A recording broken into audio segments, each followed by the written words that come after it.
Hello नमस्कार दोस्तों, मैं महेंद्र कुमार माही ऑनलाइन क्लासेज में आपका स्वागत करता हूं।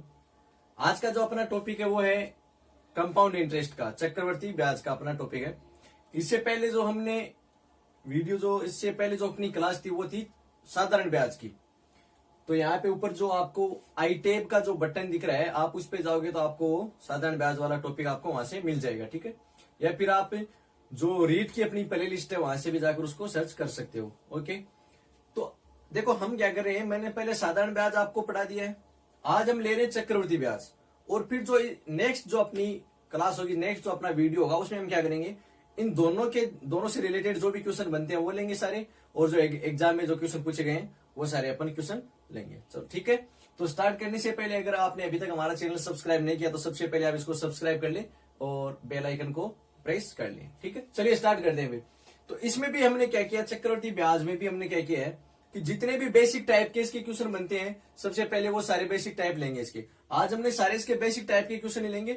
हर एक टाइप का 1 2 3 जितने भी क्वेश्चन बनते हैं, हर टाइप के क्वेश्चन लेने की कोशिश करेंगे, ठीक है। और फिर जितने इंपॉर्टेंट क्वेश्चन बनते हैं एग्जामिनेशन में जो आए हुए हैं, उनका एक अलग से वीडियो बनाया जाएगा, ठीक है। तो चलिए स्टार्ट करते हैं।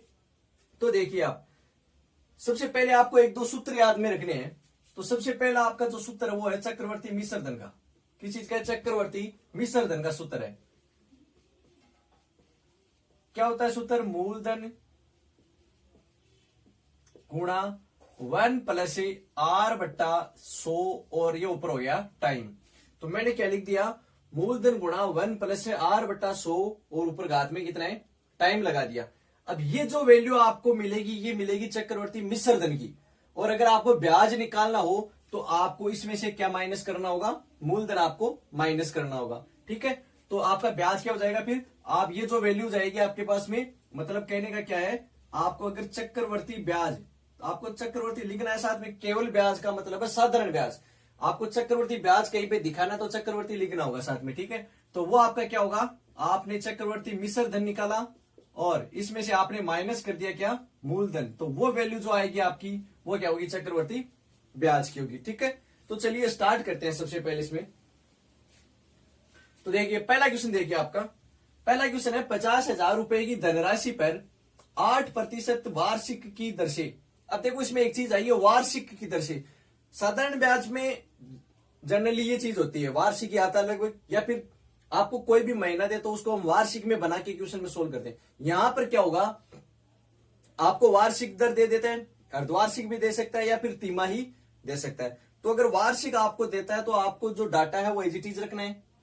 अगर आपको अर्धवार्षिक देता है तो आपको समय को करना होगा 2 गुना और दर को करना होगा आधा, ठीक है भाई। 6 माह बोल रहे हैं, 6 माह का मतलब अर्धवार्षिक, तो 6 माह और 6 माह मिलकर 1 वर्ष बन जाएगा। तो दर को तो कर देंगे आधी और समय को कर देंगे 2 गुना। इसी प्रकार से अगर 3 माह बोलता हो, तिमाही बोलता है, तो समय को करेंगे 4 गुना और दर का करेंगे चौथा हिस्सा, ठीक है। ये जैसे ही क्वेश्चन आएंगे उस हिसाब से अपन डिस्कस करते जाएंगे इसको। तो सबसे पहले क्वेश्चन देखिए आप, 50,000 रुपए की धनराशि पर 8% वार्षिक की दर से 2 वर्ष की अवधि के लिए चक्रवर्ती ब्याज पूछा आपको। तो सबसे पहले आप ये निकालो, उसमें से मूलधन माइनस कर देना, ठीक है। तो देखिए कैसे निकालेंगे, सूत्र है आपका ये रहा। तो मैं सूत्र में वैल्यूज रख रहा हूं। पहला क्वेश्चन आपका, तो 50,000 गुणा 1 प्लस R की वैल्यू है आपकी 8 और बट्टा में आपका 100 है। समय कितना दिया आपको, 2 वर्ष, ये 2 आपने यहां पे लिख दिया, ठीक है।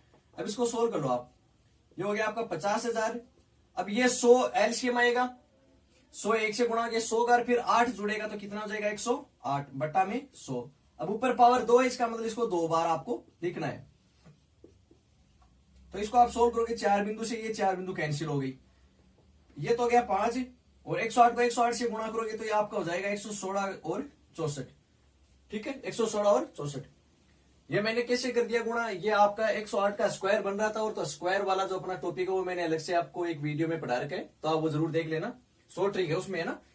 ये इसको आप पहले मल्टीपल करो, तो मल्टीपल किया आपने 5 के 20, 5 से 30, 5 से 30, 5 एकम 5 और 5 एकम 5, ये वैल्यू आ गई आपके पास में, ठीक है। अब ये वैल्यू आपकी है चक्रवर्ती मिश्र धन की। आपको क्या पूछा इसने, चक्रवर्ती ब्याज पूछा है। तो आप इसमें से कितना माइनस कर दोगे, जो आपका मूलधन है, मूलधन आपका है 50,000 रुपए, तो आपने ये माइनस किया तो आपके पास में वैल्यू आ गई 8,320 रुपए, जो आपका क्या होगा, चक्रवर्ती ब्याज होगा, ठीक है। तो आप यहां से इसमें डायरेक्ट यहां से भी माइनस करके जा सकते हो। तो इस सबसे बढ़िया पहले आप वो वैल्यू निकाल लो जो आपकी मिश्रधन की है, और उसमें से आप लास्ट में क्या माइनस कर दोगे, आपका जो मूलधन है वो माइनस कर दोगे। आगे चीज में आपको फॉर्मूले है इजी से, एक दो बार जितनी बार आप क्वेश्चन करोगे उतनी बार आप फॉर्मूले का यूज करना आपको, ठीक है, ऑटोमेटिकली याद हो जाएगा, अलग से याद नहीं करना है। फिर देखिए सेकंड क्वेश्चन। सेकंड क्वेश्चन आपका कि कितने समय में, चलो इसको छोड़ो एक बार, पहले तीसरा क्वेश्चन देखो आप। 6,000 रुपए का 10% की, मैंने ये जो सीआई लिखा है, सीआई का मतलब है चक्रवृद्धि ब्याज की दर, ठीक है, 10% की चक्रवृद्धि ब्याज की दर से 2 वर्ष 6 माह का ब्याज। देखो कई क्वेश्चन में क्या होगा कि आपको डायरेक्ट 2 वर्ष 3 वर्ष 1 वर्ष 4 वर्ष इस प्रकार से दिया होगा, लेकिन मान लो कि आपके पास में इस प्रकार से आ जाएगी 2 वर्ष 6 महीने, तो इस प्रकार के क्वेश्चन को कैसे करेंगे। तो इसमें देखो वही ब्याज पूछा आपको, तो पहले आप क्या निकालोगे, इसका मिश्रधन। तो वो फॉर्मूला आपको याद हो गया, मैं लिख रहा हूं डायरेक्ट वैल्यूज, 6,000 गुणा 1 प्लस आर की वैल्यू आपकी 10 है, बट्टा में कितना आपका 100 है, और ये आपका हो गया 2 से 1/2। आपको 2.5 वर्ष दिया है यहाँ पे, मतलब 2 वर्ष 6 महीने का मतलब 2.5 वर्ष दिया है, तो मैंने 2.5 को इस प्रकार से लिख दिया, ठीक है। फिर देखना नेक्स्ट, ये आपका 6,000 है। अब इसको कैसे सोल्व करोगे भाई, आपको ऊपर एक तो 2 दिख रहा है, ठीक है, तो 2 के लिए तो आप इसको कैसे लिख दोगे, 110/100 गुणा में 110/100, ये चीज आपको समझ में आ गई। लेकिन इस हाफ को कैसे सोल्व करोगे, तो इसको देखो मैं एक तरीका बताता हूं आपको। आपको क्या करना है कि आपको जो 1 + 10/100 है, ये 10/100 भी एज इट इज रख दीजिए, और ये जो 1/2 है ना, ये आप यहां पे इसके गुणा में लिख दीजिए, बस। समझ में आ रही है चीज, जो आपने यहाँ पे ये वैल्यू आपके इसके गुणा में आप क्या लिख दोगे, 1/2। अगर यहाँ पे 2/3 हो तो 2/3, जो भी वैल्यूज आपको गिवन है वो आपको यहाँ पे ऐसे रखनी है। 1/4 हो तो 1/4 रख दो, ठीक है। अब आप इसको सोल्व करोगे तो ये वैल्यू कितनी आएगी आपके पास में, नीचे बन जाएगा 200, गुणा में है ना, ये गुणा में है, तो कहने का मतलब नीचे बन जाएगा 200, फिर ये 10 ऐड होके 200, 10/200 बन जाएगा। ये कहने का मतलब ये हो गया आपके पास में, ठीक है। तो ये वैल्यू मैं यहाँ पे लिख देता हूं डायरेक्ट, मैंने आपको बता दिया कैसे करना है। तो ये वैल्यू आप यहाँ पे क्या कर दोगे, 210/200, जो 1/2 है ना, ये 1/2, ये आपको इसके गुणा में लिखना है, जो आपका 10/100 है, तो इसके गुणा में लिखोगे तो ऊपर तो हो गया 10, नीचे बन गया 200, तो ये फिर बन जाएगा 1 + 10/200, उसको आप क्या लिख दोगे, 210/200, ठीक है। ये चीज आ गई समझ में आपको, ओके। अब इसको आपको क्या करना है, सोल्व कर लेना है, बस इतना सही काम है। तो सोल्व कर लो इसको, देखो 2 बिंदु से 2 बिंदु कैंसिल, 1 बिंदु से 1 बिंदु ये कैंसिल, इसके अलावा इससे ये कैंसिल हो गई, 1 बिंदु से 1 बिंदु, और इस बिंदु से ये बिंदु, सारी कैंसिल हो गई बिंदु आपकी। इस 2 का भाग 6 में दिया आपने 3 बार गया, तो कहने वाला 3 गुणा 11 गुणा 11 गुणा 21, 11 को 11 से गुणा किया 121 आ गया, 121 को आप 3 से करोगे 363 आ जाएंगे, 363 को आपको 21 से करना है ना, तो ये वैल्यूज कितनी आएगी आपके पास में, देखना 363 आ गई, फिर 3 दूनी 6, 6 दूनी 12, 3 दूनी 6, तो 3 2 6 7, ये वैल्यूज आ गई आपके 7,623 रुपए। ये क्या आया है, ये चक्रवर्ती मिश्रधन आया है, ठीक है। ये वैल्यू क्या है आपकी, चक्रवर्ती मिश्रधन। लेकिन आपको क्या पूछा इसने, चक्रवर्ती ब्याज पूछा है, तो ब्याज के लिए आप क्या करोगे, 7,623 में से आप माइनस करोगे 6,000 रुपए, तो वो वैल्यूज आ जाएगी आपके पास में 1,623 रुपए। इस प्रकार से इस क्वेश्चन को अपने को सोल्व करना है। तो मैंने ये स्पेशली ये क्वेश्चन इसीलिए लिया कि आपके पास में यहाँ पे अगर बट्टा में कोई वैल्यूज आती है तो उसको कैसे सोल्व करना है। जो आपको पूरी वैल्यूज दे रखी है पहले तो उसको एज इट इज रख लो, ठीक है। जैसे 2 दिया तो 2 बार तो ऐसे रख लिया, फिर जो वैल्यू दी है ना इसको आपको यहाँ पे इसके गुणा में लिख लेना है, ठीक है। फिर देखिए नेक्स्ट क्वेश्चन। अब देखते हैं तीसरा क्वेश्चन आपका है ना, इसको मिटा देते हैं, आ गया चीज समझ में।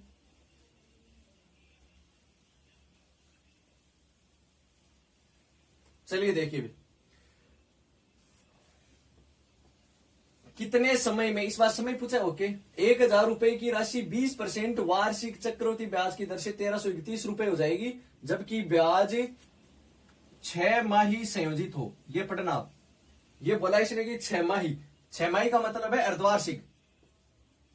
6 माही का मतलब क्या हो गया, अर्धवार्षिक। अर्धवार्षिक का मतलब क्या हो गया आपके पास में कि आपको समय को तो करना है 2 गुणा, समय को तो आपको करना है 2 गुणा, और जो दर है आपकी वो आपको करनी है आधी, ठीक है। दर को आपको क्या करना है, आधी करना है। लेकिन यहाँ पे तो आपको समय ही पूछा है, तो आपने ये मान लिया, आपने थोड़ी देर के लिए ये मान लिया कि लेट समय आपका क्या है, टी है।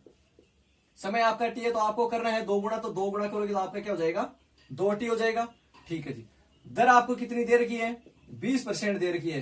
दर आपको करनी है आधी, आधी का मतलब आपको क्या हो गया, 10%। अब आपको जो वैल्यूज है ना वो ये काम में लेनी है। आप जो ऊपर घात में समय लिखते हो उसकी जगह आपको 2t काम में लेना है, जो दर है आपको वो आपको 10% काम में लेनी है। ठीक है, तो चलिए अब इसने बोला है कि चक्रवृद्धि ब्याज की दर से 1331 रुपए हो जाएगी, तो ये हो जाएगी दैट मीन्स ये कोई ब्याज तो नहीं, ये है आपका चक्रवर्ती मिश्र धन। तो चक्रवर्ती मिश्र धन का सूत्र क्या होता है आपको पता है, तो मैं डायरेक्ट लिख देता हूं। चक्रवर्ती मिश्र धन बराबर मूलधन गुणा, मूलधन आपका 1000 है, 1 प्लस आर बट्टा 100, आर आपकी 10 है और समय आपका कितना है 2t है, क्योंकि समय को हमने 2 गुणा किया है। ठीक है, अब यहां से देखो ये तो हो गया 1331, ये जो 1000 है ये इधर गुणा में भाग में आ जाएगा इसकी, और इधर देखो क्या बन जाएगा, अंदर बन गया आपके 110 बट्टा 100 और इसकी घात में बन गया आपके 2t। ठीक है, इतना आ रही है चीज समझ में, तो चलिए ठीक है। यहां से देखिए 0 से 0 क्या हो जाएगा, कैंसिल हो जाएगा। अब आपको क्या करना है, अब अंदर देखो आपके 11 बट्टा 10 बन रहा है ना, तो आपको भी क्या करना है, ये जो वैल्यू है ना इसको 11 बट्टा 10 की पावर में आपको लिखना है। ठीक है, तो देखना 11 बट्टा 10 की पावर में, तो मैं इसको 11 बट्टा 10 की पावर 3 लिख सकता हूं। क्यों लिख दिया, क्योंकि मेरे को ये पता है कि 11 को 3 बार गुणा करने पर 1331 आता है ना। ये आपकी क्यूब आपको 15 तक याद होनी चाहिए। ठीक है, इसी प्रकार 10 को 3 बार गुणा करेंगे तो 1000 आता है, तो ये मेरे को पता था, मैंने डायरेक्ट लिख दिया। और इधर आपका बन रहा है 11 बटा 10 की पावर में 2t। अब आप देखना दोनों के आधार समान है और आपको इसने कहा कि ये दोनों बराबर है। आधार समान है इसका मतलब ऊपर वाली घात भी क्या होनी चाहिए, समान होनी चाहिए, तभी ये क्या होंगे, इक्वल होंगे एक दूसरे के। तो कहने का मतलब है कि 2t जो है वो किसके बराबर होगा, 3 के बराबर होगा, है ना। तो यहां से आपने t की वैल्यू निकाली तो हो जाएगी 3/2। 3/2 का मतलब 1.5 वर्ष। तो कहने का मतलब है कि ये जो राशि है ये 1.5 वर्ष में 20% की दर से 1331 रुपए हो जाएगी, यदि ब्याज जो है वो अर्धवार्षिक संयोजित है। तो आपको समझ में आ गया कैसे करना है। आपको अगर अर्धवार्षिक देता है तो दर को आधी कर दो, समय को 2 गुणा कर दो। ठीक है, और फिर इस प्रकार से आपको सोल्व कर लेना। यह आपका फॉर्मूला आपको पता ही है, चक्रवर्ती मिश्र धन का ये सूत्र होता है। ब्याज का क्या होता है, इसमें से वापस मूलधन माइनस कर देते हैं। आगे चीज समझ में। ये तो था आपका पहला टाइप। जितने भी बेसिक क्वेश्चन होते हैं एकदम बेसिक, मतलब सूत्र पे डायरेक्ट डिपेंड वाले जो क्वेश्चन थे ये मैंने आपको करवा दिए। अब हम बढ़ते हैं दूसरे टाइप की ओर, तो आप क्वेश्चन को पढ़ लीजिए तब तक। दूसरा क्वेश्चन है आपका, नेक्स्ट क्वेश्चन है ये वाला, दूसरा टाइप है। कोई धन चक्रवर्ती ब्याज की दर से 2 वर्ष में 672 रुपए तथा 3 वर्ष में 714 रुपए हो जाता है, तो ब्याज की वार्षिक दर ज्ञात करो। यहां पे आपको एक चीज ध्यान में रखनी है कि जो यहां पे आपको 2 वर्ष दिए हैं, यहां पे आपको दिया है 3 वर्ष। कहने का मतलब है कि जो चक्रवर्ती मिश्र धन है, या आपको मिश्र धन दिया है, आपको ये नहीं पता मूलधन कितना है। इसने कहा कि कोई धन है वो 2 वर्ष में इतना हो जाता है, 3 वर्ष में इतना हो जाता है। तो ये जो वर्ष का जो अंतराल है वो है 1 वर्ष का। तो आपको ब्याज की दर पूछता है ऐसे क्वेश्चन में, तो आपको क्या करना है, इसका एक फॉर्मूला होता है ब्याज की दर का, और वो होता है आपका क्या होता है, जो आपके दोनों मिश्र धन है उनका अंतर होगा। तो आप क्या लिखोगे, मिश्र धन का अंतर गुणा में आप लिखोगे 100, बट्टा में आप कितना लिखोगे, जो आपका पहला मिश्र धन है, जो आपका पहला जो मिश्र धन है वो आप क्या लिख दोगे, नीचे बट्टा में लिख दोगे। तो अब देखो इसकी वैल्यूज निकालते हैं। हाँ, आप इतना जरूर ध्यान में रख लेना, ये आप तभी काम में ले सकते हो जब आपको वर्ष का अंतराल 1 दिया हो दोनों मिश्र धनों वाले में। ठीक है, तो देखिए मिश्र धन का अंतर कितना होगा, तो 714 माइनस 672 हो जाएगा, गुणा में आपका 100 हो जाएगा, और बट्टा प्रथम मिश्र धन कितना आपका 672 है। आपने इसको सोल्व किया तो ये वैल्यू आ गई 42 आ गई, गुणा में हो गया 100 और बट्टा में 672 है। अब देखिए इसका भाग जाता है इसमें, 42 का भाग इसमें देख लेते हैं। 672, 42 से कम 42, 5 बच गए, ये अब 2 बच गए, ये हो गया ये वाला। तो फिर देखिए 8 10 11 दूनी 22, 11 चौक सॉरी 6 दूनी 12, 6 चौक 20, 16 बार जा रहा है ना, 42 का भाग इसमें जा रहा है 16 बार। तो यहां से वैल्यू आ गया आपके पास में 100 बट्टा 16, तो 16 का भाग दोगे इसमें, 16 छिकानी 96, 4 बच गए, 16 6 से 1/4 प्रतिशत आपका क्या हो जाएगा, आंसर हो जाएगा। आ रही चीज कैसे किया मैंने। सूत्र आपको लिख दिया है। ये सूत्र तभी काम में लेंगे जब दोनों में एक ही वर्ष का अंतर हो। एक से अधिक वर्ष वाला आपका नेक्स्ट क्वेश्चन होगा, ठीक है। इसमें चाहे कितने का भी अंतर हो सकता है, लेकिन एक वर्ष के अंतर वाला आपका ये वाला क्वेश्चन है। आगे चीज में ये आपका फॉर्मूला है। ऊपर आपको अंतर लिखना है, बट्टा में आपको पहला मिश्र लिखना है, गुणा में आपको 100 लिखना है। फिर आपको इस प्रकार से सोल्व कर लेना है, ठीक है। फिर देखिए नेक्स्ट जो टाइप आपका ये वाला, इसमें क्या हो जाता है कि जो अंतर है समय का अंतर, मैं बात कर रहा हूं समय का अंतर, और आपको अगर दर ही पूछता है तो ये आपको ये फॉर्मूला काम में लेना है दर के लिए, ठीक है। नेक्स्ट क्वेश्चन में जो है इसका देखिए फॉर्मूला क्या होता है आपके दर का,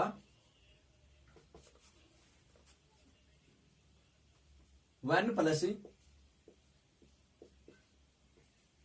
आपका फॉर्मूला यहां पे लिख रहा हूं मैं ना, 1 प्लस दर बट्टा 100 और ऊपर ये टाइम बराबर में आपका जो सेकंड मिश्रधन है और बट्टा में जो आपका प्रथम मिश्रधन है, ठीक है। ये आपका क्या होता है इसमें सूत्र है ना। अब देख रहे हैं इसमें क्वेश्चन आपका, दोनों क्वेश्चन आपके पास में है, ये रहा आपके पास में क्वेश्चन। तो देखिए सूत्र ये आपका पास में, ये जो दर है ये वैल्यू आपको निकालनी है। तो देखिए 1 प्लस दर को मैं आर से लिख देता हूं, बट्टा में आपका है 100। अब यहां पे ये जो टी लिखा है ना मैंने, ये टी क्या है, इसको मैं इसे लिख देता हूं T2 माइनस T1। ये समय का अंतर, ठीक है। तो जो ज्यादा समय है उसमें से कम वाला माइनस करके लिख देना है। ज्यादा देखो, एक तो आपको दिया है 2 वर्ष, एक आपको दिया है 4, तो आपको यहां पे लिख देना है 4 माइनस 2, ठीक है। फिर देखिए दूसरा मिश्रधन तो कितना है, दूसरा जो है वो ऊपर लिख दो आप, और जो कम वाला मिश्रधन है प्रथम वाला है वो आपने नीचे लिख दिया, ठीक है। भाई जाहिर सी बात है कम तो कौन सा होगा, कम समय में होगा। सॉरी थोड़ी बीच में से लाइट चली गई थी, यहां से देखना फिर आप। तो यहां पे मैंने आपको बताया कि जो आपका ऊपर वाला जो दूसरा मिश्रधन है आपने नीचे वाला लिख दिया, ठीक है। तो इसको आगे देखो सोल्व करते हैं। यहां से आपका बन रहा है 1 प्लस आर बट्टा 100 की पावर में बन गया आपका 2, और इधर क्या बन रहा है आपका ये वैल्यू है, इसको आप थोड़ा छोटा करके लिख दीजिए। देखिए दोनों में 6 का भाग जा रहा है, क्या 6 का भाग इसमें दोगे आप, ये 36 का चला जाएगा शायद, देखना होगा। 6 का दे लो, पहले धीरे धीरे छोटा करते हैं ना। तो 6 8 48, 3 बच गए, 6 36, 6 चौक 24, और नीचे आपने दिया ये वाला, ठीक है। फिर उसको और छोटा कर लो, 6 से आप भाग दोगे तो 6 एकम 6, 2 बच गए आपके, 6 चौक 24, और फिर 6 चौक 24, और नीचे बन जाएगा 100। देखो कोई ना कोई ऐसी वैल्यू जरूर बनेगी आपके पास में जिससे क्या, अब आपके ऊपर यहाँ पे ऊपर आपको 2 दिख रहा है ना, तो पक्की है आपके यहाँ पे कुछ ऐसी वैल्यू बनेगी जो स्क्वायर के रूप में होगी। तो देखो आपके पास में वो बन के भी आ गई, क्योंकि 144 12 का स्क्वायर होता है, और ये आपका होता है 10 का स्क्वायर, ठीक है। और इधर आपका क्या है 1 प्लस आर बट्टा 100 की पावर में कितना है 2। अब देखो ऊपर वाली घात दोनों में बराबर है, और इसने कहा कि ये दोनों क्या है बराबर है, तो आपके पास में ये जो आधार होंगे वो भी क्या होंगे, दोनों में बराबर होंगे। तो देखना यहां से आपके पास में 1 प्लस आर बट्टा 100 जो है वो आ जाएगा 12 बट्टा 10 के बराबर। आगे इतनी चीज समझे। अब आप इस एक ये वैल्यू साइड में लेके जाइए, या फिर एक को साइड में लेके चलो जाओ। तो यहां से देखो आपने जो एक है वो दूसरी साइड में आप लेके चले गए, तो आर बट्टा 100 यहाँ पे रह गया आपके पास में, और इधर हो गया 12 बट्टा 10 माइनस में 1 हो गया। यहां से आपने 10 जो है एलसीएम ले लिया, तो 12 माइनस 10 हो गया। तो कहने का मतलब है आपके पास में हो गया 2 बट्टा 10। तो आर बराबर 2 बट्टा 10, तो ये 100 जो ये गुणा में चला जाएगा, इसके एक बिंदु से एक बिंदु कैंसिल हो जाएगा, तो ये आपका बन जाएगा 20, और ये परसेंट में आपकी क्या आ जाएगी, वैल्यू आ जाएगी। आगे चीज में कैसे किया मैंने, तो आपको ये फॉर्मूला जो है मैंने दोनों टाइप बता दिए। अगर 1 वर्ष का अंतर है तो आपको कौन सा फॉर्मूला काम में लेना है, और 2 वर्ष का अंतर, 1 वर्ष से ज्यादा का अंतर होता है, 2 का 3 का कितने का भी हो, वो अंतर आपके यहां पर आपको मिल जाएगा, ठीक है। और एक चीज आप कॉमन सेंस लगा सकते हो कि जितना अंतर आएगा ना, अब जैसे यहाँ पे 2 का अंतर आ रहा है, तो आगे वाली वैल्यू जो है ना उस हिसाब से ही बन जाएगी। मतलब जैसे यहाँ पे 2 आ रहा है, मतलब आगे वाली वैल्यू स्क्वायर के रूप में होगी। अगर 3 बन रहा है तो आगे वाली वैल्यू क्यूब के रूप में कन्वर्ट अपने आप हो जाएंगे। ऐसा क्वेश्चन ही वो आपको देगा, ठीक है। तो चलिए नेक्स्ट टाइप के क्वेश्चन और लिख देता हूं मैं आपके सामने।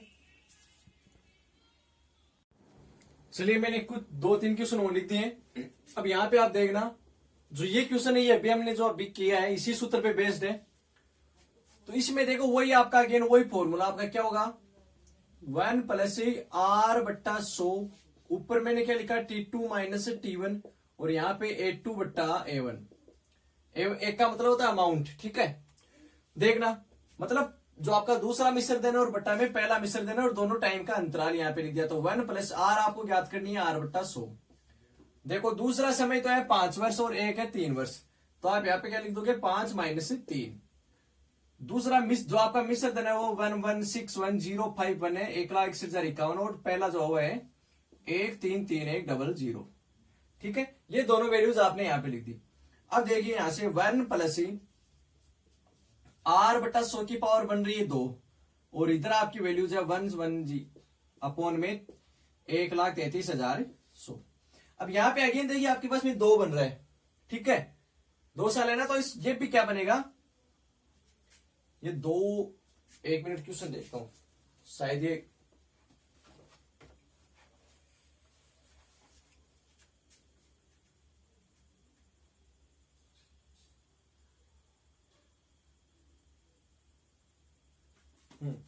सही है। तो चलिए अब इसको छोटा करते हैं अपन। 1331 दिख रहा है मेरे को यहाँ पे, 1331 दिखते एक चीज दिमाग में आनी चाहिए, जैसे अभी किया था 11 का भाग जरूर चला जाएगा इसमें ना। तो 11 का भाग ऊपर वाले में देंगे 11 एकम 11, 11 चौक 44, 11 छियानी 66, 11 चौक 44, 11 एकम 11 और बट्टा में 11 का भाग देंगे तो ये आ जाएगा।